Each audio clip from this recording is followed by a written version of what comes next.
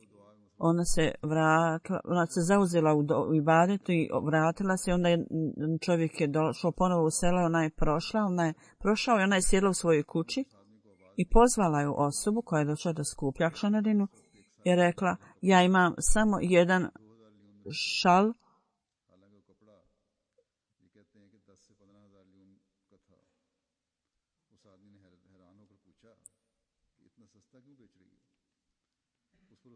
i ja imala je nešto i prodavala je vrlo jeftino, nešto od odjeće. I pitao je, zašto prodaješ to tako jeftino? Ona je rekla, ja moram to da prodam da bi to dala koliko sam rekla za Tahrike Džedid. I onda je donijela 2000 za Tahrike Džedid. Ona je bilo vrlo... I ova neka druga žena koja je kupila, navodno, ipak je udala joj pare, a ipak je vratila njenu odjeću i rekla zadržiti i ovu svoju odjeću. Ovo je bila predanost jedne slijepe Ahmedi gospođe i ovo je sigurno Allah stvorio ovakvu predanost. Ja ću predstaviti još jedan primjer, Huzur kaže. Čini mi se da je Huzur rekao u Indiji. Misionar koji je tamo na dužnosti piše, tamo je džemat Hulabali, on je otišao u obilazak ovog džemata, jedan Ahmed je tamo, njemu je skoro 65 godina, on je uglavnom bolestan i nema nekog prihoda i nekoliko dana je samo radio u godini i njegova žena radi da bi zadovoljila troškove i stanje u kući je bilo vrlo siromašno. Kad su od njega tražili da dadne nešto za žrtvovanje, da se žrtvuje, da dadne nešto, jer je to vrlo važno za njega, da Allah to blagoslovi. On je platio 1500 rupija kao doprinos. Tako ja sam bio jako iznenađen. On kaže i rekao, vaše finansijsko stanje nije tako dobro, ti ipak činiš ovu žrtvu. Sekretar finansijski koji je tamo otišao, rekao je to. On je rekao da nešto vratiš, da zadržiš natrag, možeš zadržati. Međutim, taj čovjek je počeo plakati i rekao, ja sam to skupio radi Allaha, ovo je radi Allaha, ja sam to skupio, želim to dati, molim te, čini dove da mi Allah, dragi, da ne izradi, da budem u stanju da se više žrtvujem. Onda, vrlo jedan na visokom položaju osoba koji je bio isticao se i vrlo predana osoba, Amir Benina, ovaj događaj je nešto što treba da probudi bogate ljude. On kaže, kad je lokalni predsjednik, kad mu je poslao listu ljudi koji su dali obećanja, bilo ima jednog starijeg Ahmedi među onim koji su dali doprinos. Kad je njemu skrenuta pažnja, On je došao u misionarsku kuću i rekao je: jeste li vidjeli bilo koga ko nije jeo za cijelu sedmicu? I rekao je: ovo je stanje mog siromaštva i ja cijelu noć jecam i plačem jer želim da dam doprinos za Tahrike Džadid. Poslije toga vrlo mali iznos je platio za Tahrike Džadid. Rekao: ovo je jedini novac koji imam sada. Možda je on pozajmio od nekog, međutim on nije odustao od svog obećanja, nije prekršio svoje obećanje. I onaj ko je odšao da skuplja novac, dao mu je nešto para i kao pomoć, on je taj novac dao. I ovaj čovjek je vratio i rekao: ovo je sada moja članarina, molim vas uzmite pare za to. Ovo je predanost. Kao što sam rekao, ljudi nemaju dovoljno odjeće na se, međutim oni ipak se žrtvuju. Iz Kadijana, tamo jedan predsjednik piše da Džemat Ahmedija Kudijator, kako god da izgovara, njih uzor kaže kako god se izgovara. Spomenuto je važnost Tahrike Džadid programa Muslima radijallahu anhu. Kad je on to spomenuo, onda žrtvovanje ljudi, da se odazivanju na to, i jedna gospođa žena otišla je svojoj kući i donijela je zlatnu ogrlicu i donijela i dala kao doprinos od sebe. Tako među ženama također za potrebe džemata ova tradicija žrtvovanja svojih ukrasa i nakita, jako je mnogo primjera koji se mogu vidjeti na jako mnogo mjesta u raznim dijelovima svijeta. Raznim primjeri se mogu vidjeti. Žene čini žrtve i ovo je nešto uobičajeno među njima. Da radi religije oni žrtvuju svoj nakit koje žene jako vole. Ovo je nešto vrlo interesantno kod Ahmedi žena. Neko iz Njemačke piše da tamo ima džemat i sada bio je neki seminar vezano za Tahrike Džadid. Poslije seminara čovjek je došao sa zlatom od svoje žene i rekao je: na kraju seminara kad smo išli kući, ja sam spomenuo svojoj ženi da sam dao obećanje i pitao sam nju je li ona dala neko obećanje. Ona je rekla: ovo kuransko učenje, ovaj kuranski ajet, u skladu s tim ja sam ponudila da žrtvujem sav svoj zlatni nakit koji sam imala u vrijeme udaje i ona je to sve dala. U Lahoru, Emir Sab Lahora piše da ima tamo jedna žena. Nje obećanje njeno za Tahrike Džadid bila je standardna, ona je bila imućna, međutim ipak kad se od nje tražilo da možda dadne više, ona je otišla u sobu i donijela kutiju punu zlatnog nakita i rekla: ja želim da dam svu ovu kutiju radi Allaha, sve ovo radi Allaha. I sve teške naruknice izvadila i dala za Tahrike Džadid. Sada možete vidjeti žene koje žive u južnoj Indiji, u raznim plemenima, raznim nacijama, drugačiji je jezik tamo. Jedna žena koja živi u Punjabu, a treća je u Njemačkoj, recimo, i u raznim dijelovima svijeta. Međutim, duh žrtvovanja u njima je isti i spremno žrtvovanja za tu zvru. Ovo je jedinstvenost, ovo je jedinstvo, ovo je iskrenost i standard žrtvovanja koji je stvoren među članovima džemata obećanog Mesija alejhi selam. Ovo je blagoslov Allahov koji je na Ahmedi muslimanima. U afričkim zemljama jedna vrlo predana osoba, misioner tamo piše o tome i kaže da je on je bio u oblasti Malija i poslije džume namaza mualim je tražio od mene da se sretnem s nekim drugim čovjekom. On je nedavno dao bajat, on je u porodici hođa. On je rekao: ja sam došao da dam doprinos jer sam slušao hudbu Halifatul Mesiha o doprinosima. Ja sam slušao to I kaže s ciljem da im kažem o blagoslovu o trošenju na Allahovom putu i blagoslovu ovoga i dao sam objašnjenje ovoga, to je Malim valjda piše, i rekao ja sam slušao hudbu petkom, isti ajete tamo spomenuti, ja sam odlučio da dam 5000 sifa. Međutim, sada šeitan me nagovorio da samo dadnem 2000.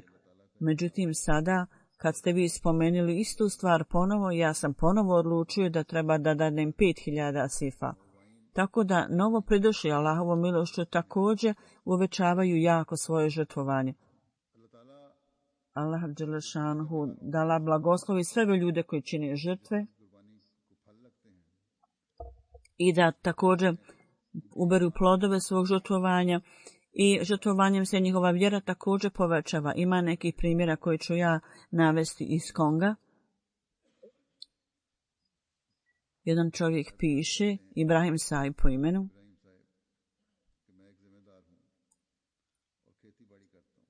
i kaže ja sam zemljoradnik.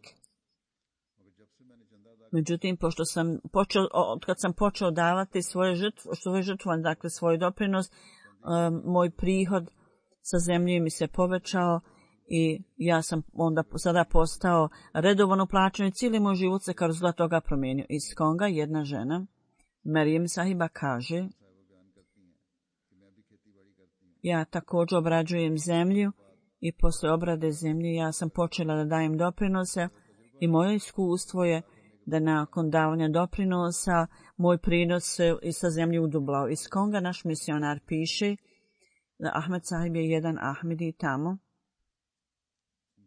Kad su od njega tražili da da neke doprinose, on je dao, obećao za Tehrike Džadid 13.000 franaka, on je dao, on nije bio zaposlen, međutim posle jedne sedmice on je dobio zaposlenje i sada radi kao menadžer na zemlji i redovno daje članarinu i kaže sve je ovo blagoslov davanja doprinosa. Naimkal iz Kadijana piše da u džematu Kerala ima jedna osoba, on je telefonirao i rekao u pogledu spominjanja Hazreti Kalifatul Mesiha 3. ili 4. i on je najavio novu godinu i ja sam dao primjer nekih ljudi iz Afrike, oni koji uprko svog siromaštva ipak se žrtvuju i kaže mi smo mnogo imućniji i kaže 200.000 rupija je moje obećanje, sada napravite u 5.000. Rekao je, napravite tako. I napisao je pismo meni, tražio dove i poslije nekog vremena, kad sam išao u posjetu oblast Kerala, Naib Sahib je rekao, kad sam se sreo s tom osobom, s tim čovjekom, on je platio sve što je obećao i rekao, nakon što sam uvećao svoj iznos za Tehrike Džadid, Allah je toliko blagoslovio me posao da ja sada imam toliko posla da je teško za mene da kontrolišem to. I onda Ibrahim Sahib od Tehrike Džadid Karnatak kaže, jedan hadim iz Vorker džemata, on je odgovorio na glas Hazreti Muslima onda na poziv i obećao jedan mjesečni prihod da će dati za skoro 73.000 i onda zapravo je platio više od duplo te ocjene, duplo te sume zapravo. To je bilo kao čudo, jer je neki veliki iznos njemu plaćen neočekivano i on je skoro bio, ta naplata nekakva je došla viška i on je tako cijeli iznos platio u skladu sa obećanjem, duplo više je dobio. Kako Allah dželešanu ojačava ljudima vjeru kroz finansijske žrtve. Jedan primjer također imamo širom zemlje. U Kyrgyzstan, čini se Huzur kaže, jedan novi Ahmedi, Baduvid Sahib, on kaže, ja živim u Moskvi dugo vremena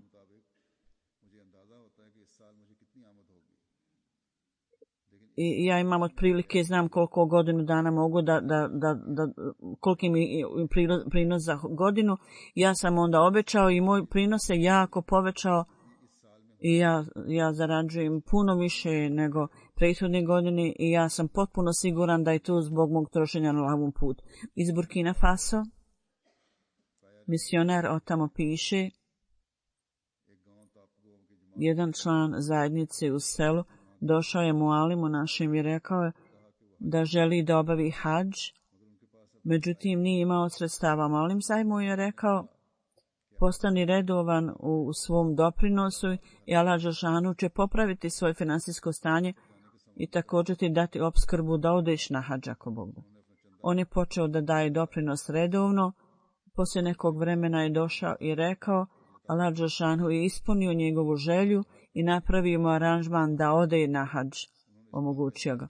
On je rekao, ovo je sve zbog toga što sam redovno davao doprinos i on se vratio sa hadža i redovani u doprinosu, davanju doprinosa. Iz Burkina Faso, iz džemata,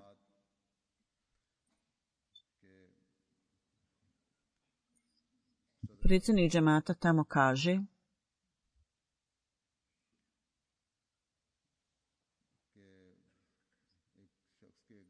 da neki čovjek bio jako siromašan. On je želio da započne neki projekat, međutim nije mogao. Otišao je onda na Dželsa Salamu u Burkina Faso. Kad je slušao o finansijskom žrtvovanju, on je odlučio da će se sigurno pridružiti i da platit će prvo ono što duguje i kad je to isplatio, onda je dao obećanje da će redovno plaćati. I samo za jedan mjesec svi su oni pretplatio, isplatio je sve svoje što je trebao i njegov projekat je onda bio uspješan. Ovo je zaista bio blagoslov njegovog redovnog dana doprinosa. Emir Sahib Kanade kaže da jedan čovjek u raznim finansijskim stvarima on je podnio veliki gubitak i rečeno mu je da redovno treba davati doprinos i da će dobiti blagoslov u svom imetku, imati blagoslov. Treba bude i jasno da je redovna članarina redovna i to treba da se plaća. I onda je čovjek redovno počeo da plaća i kaže, prije nekog vremena sam pročitao izjavu za time svima da je Tahrike Džedid također treba da se plati u ranim mjesecima. Ja sam onda počeo da plaćam u prvom dijelu godine i zadnjih 3 godine, kaže, na početku godine ja sam dao ovaj doprinos. Kao rezultat toga Allah dželešanu mi je dao blagoslov da su svi moji zajmovi ja sam otplatio i ne samo to, također sam bio blagoslovljen povećanjem svog imetka. Nema sumnje da Allah dželešanu je blagosljava osobu neku zbog doprinosa. Jedan čovjek je počeo posao neki, $1,000 je dao obećanje za Tahrike Džedid i od njega su tražili da iduće godine uveća svoje obećanje na $5,000. Također su od njega tražili da napiše, da tražim dove, huzur kaže od mene da Allah ga osposobi da ispuni svoje obećanje. On kaže na kraju godine, kad je finansijski sekretar otišao tamo da pokupi doprinose, on kaže, on je rekao, Allah dželešanu je toliko blagoslovio moj posao i u toku godine ja sam u stanju da platim $5,000. Umjesto da to platim iduće godine, ja ću to platiti sada i veća ću više. Emir Sahib Amerike piše, jedan član iz Seattle džemata, kaže 1984. Kaže imali smo veliki gubitak. Kad god smo imali gubitak, svaki put Allah dželešanu je blagoslovio naš posao uveliko poslije toga. Te godine ovaj čovjek je $100,000 dao obećanje i rekao je, sada moj posao se toliko proširio da ja to nisam mogao prije ni zamisliti. Jedan član iz Chicaga je donio ček na kojem bilo $38,000 napisano i rekao,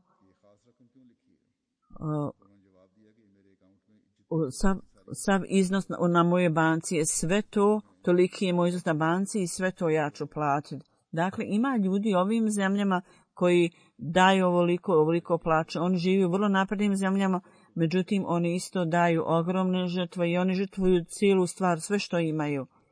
I među novim pred Ahmedi također, oni također povećavaju svoju predanu žrtvovanju. U arapskim zemljama ima jedan čovjek, 2011. je dao zajedno bejata i prošle godine njegova žena se također pridružila. Kada je finansijski sekretar otišao, tražio od njega, pitao ga je šta ste razgovarali zajedno? Ovo je Ahmedija zajednica.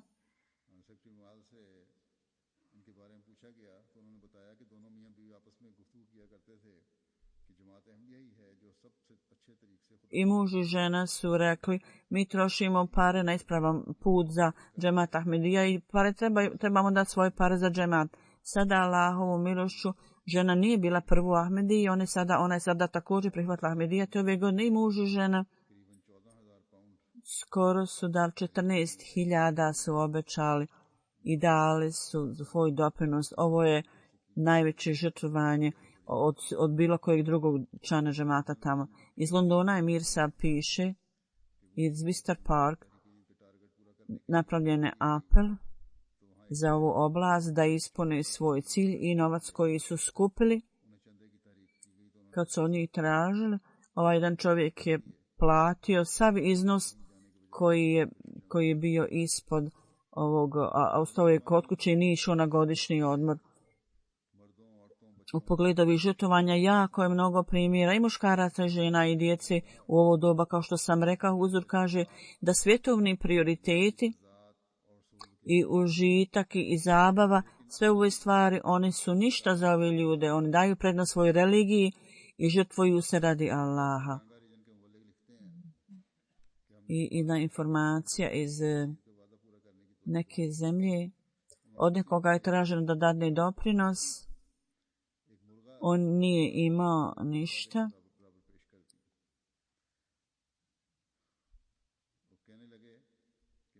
Imao je kokoške i nešto. I koliko god je imao, on je to žrtvovao. Također je kasnije dao još novca kao doprinos. Nacionalni sekretar u Americi kaže 11 godina staro dijete, rekao je,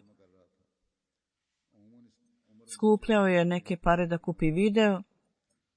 Općenito djeca su jako naklonjena tome. Kad su od njega tražili da dane doprinos za Tehrike Džedid, $100 koliko je skupio da kupi video igrice, on je to dao za Tehrike Džedid. I on je dao obećanje, on je ispunio svoje obećanje da dati prenos religiji na svjetovnim stvarima. Ima mnogo drugih ljudi sličnih takvih koji se tako žrtvuju. Ima ljudi i u Americi. I kad ovako razmišljaju djeca, onda je sigurno to preporučivo i sigurno onda roditelji trebaju biti zahvalni Allahu. I način da budu zahvalni, da dodaju svoje zahvalnosti, da uzdignu standard svog ibadeta i žrtvovanja. Iz Ugande, tamo iz neke oblasti, misionar kaže u jednom džematu, neki čovjek je naučio kako se namaz klanja i on sada predvodi namaz i džumu namaz. Emir Saab, s tim da ga malo ohrabri, on je dao neki, obećao i platio nešto za Tehrike Džedid i poslije nekog vremena jedan dječak, mladić je bio i otišao. Tamo jedan mladić je bio i melodično je proučio ezan i nekomu je dao nešto i on je isti taj iznos dao za Tehrike Džedid. I onda mladi dječaci kad to vide također su ohrabreni i podstaknuti da se žrtvuju i rekli su mi ćemo također raditi naporno da zaradimo i da damo doprinose. Tako da je 6 dječaka iz te zajednice također dale doprinos više nego što su obećali. Dakle, u svakom čošku svijeta Allahovom milošću ima takvih predanih i odanih ljudi nalikovima. Oni su dati zajednici obećanog Mesija alejhi selama koji razumiju duh žrtvovanja da Allah Đelešanu učini da ovaj duž žrtvovanja stalno se povećava i u svim zemljama i da sve zemlje uvećaju svoj doprinos. Ja najavljujem novu godinu Tahrike Džidid i podnijet ću izvještaj za prošlu godinu.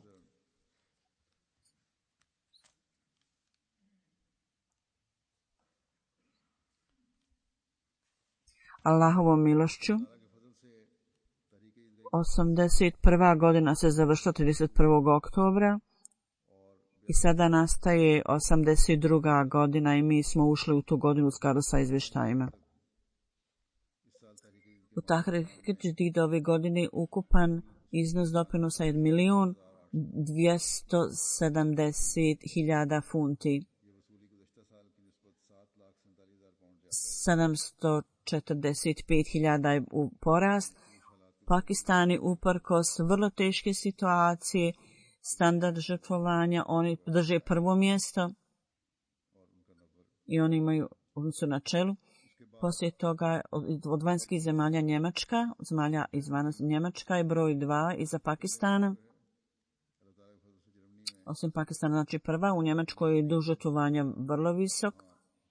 Oni u pogledu gradnje džamije također se žrtvuju, čine žrtve i daju ogromne sume i žrtvuju se i njihov napor je da ljudi pišu pisma i mole za ibadet, da dove, da vrlo brzo izgrade svoju džamiju, oni su spremni da se žrtvuju, ali također učestvuju u drugim žrtvovanjima, da ih Allah nagradi. Broj 2 je, znači osim Pakistana, Njemačka i onda Britanija, broj 3 Amerika, 4 Kanada, 5 Australija, 6 Indija, onda 7 džemat na Srednjem istoku, 8 Indonezija, 9 još jedan zemlja na Srednjem istoku, 10 je Gana. Sada su oni došli natrag i Švicarska je 11. Ona je bila prije na višem položaju. I Gana ove godine u lokalnom novcu oni su skupili više nego jedna druga zajednica. I broj njihovih članova 60% su uvećali. Australija 60% više ljudi daje. Australija također ima uvećanje.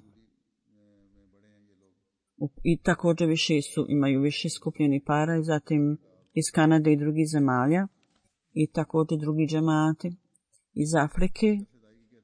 Sa tačke gledišta doprinosa zemlje koje su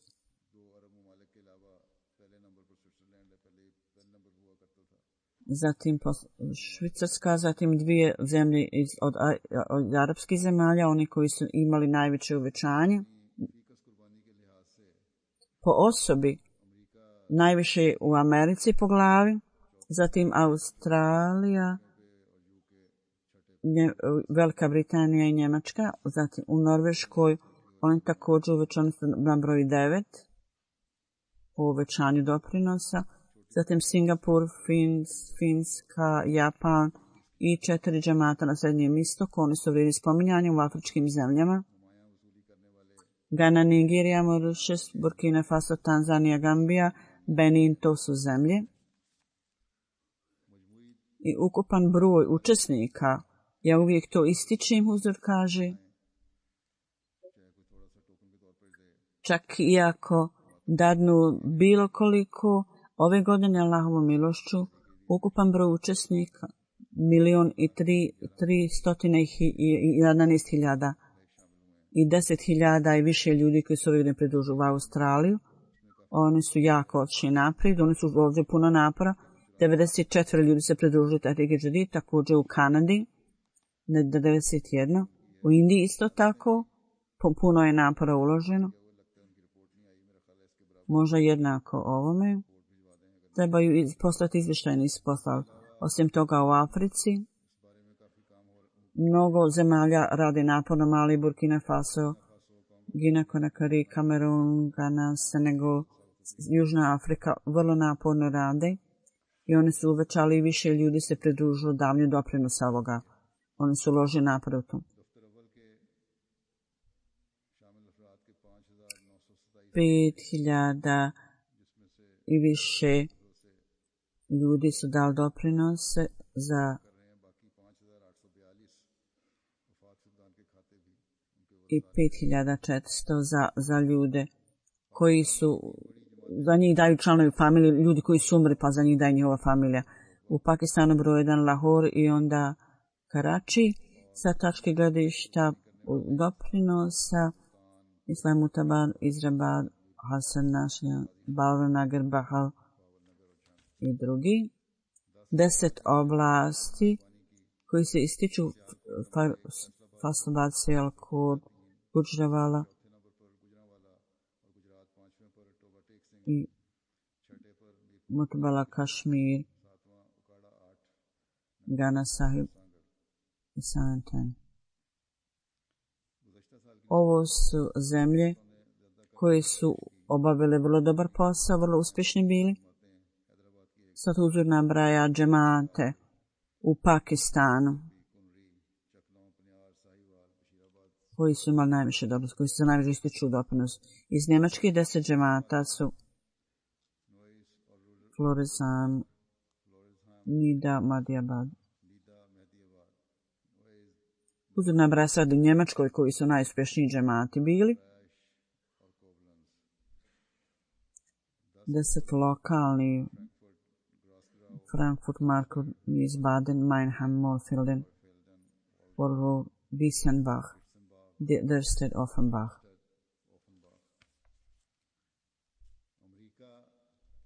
Silicon Valley, Los Angeles iz Amerike, ovo su džemati. Virginia, Harrisburg.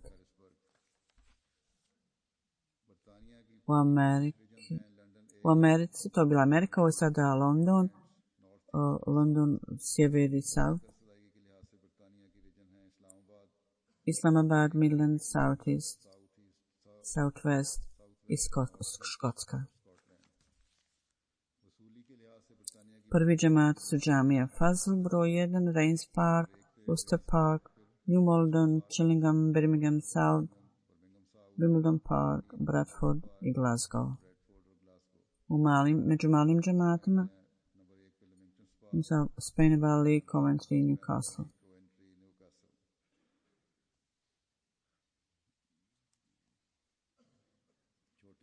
Mali džemati, ovi koji se ističu, Devon, Cornwall, Spain Valley, Swansea i Wolverhampton.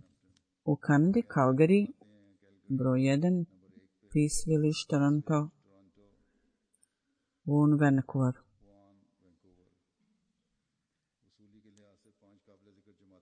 Zatim Arlington West, Saskatoon, South Milton, Georgetown.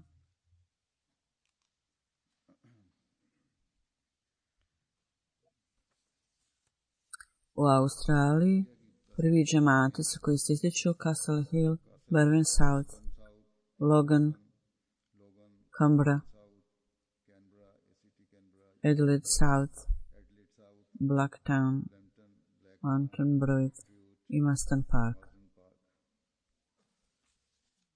U Indiji 10 džemata koji se ističu Kerala, Hyderabad, Calicut, Kadian, Kannur Town, Bangadi, Kolkata, Bangalore, Karnataka, Salor.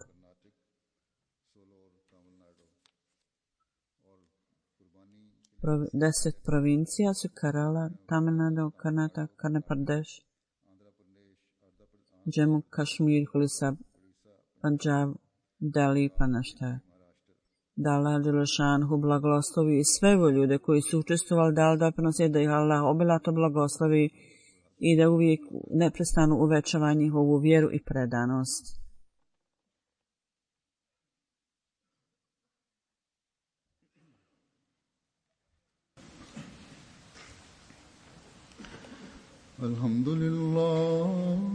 Alhamdulillah, nahmaduhu wa nasta'inuhu wa nastaghfiruhu wa nu'minu bihi wa natawakkalu alayhi wa na'udhu billahi min shururi anfusina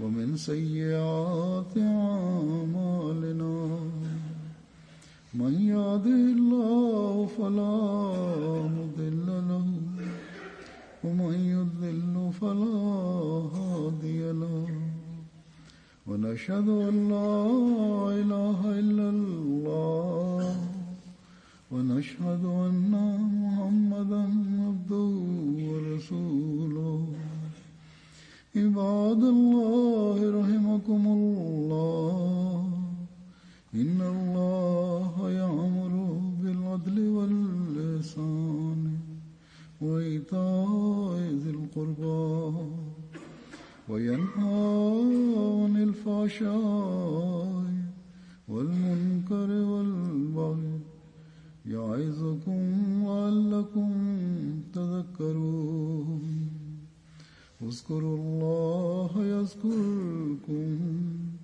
وادعوه يستجب لكم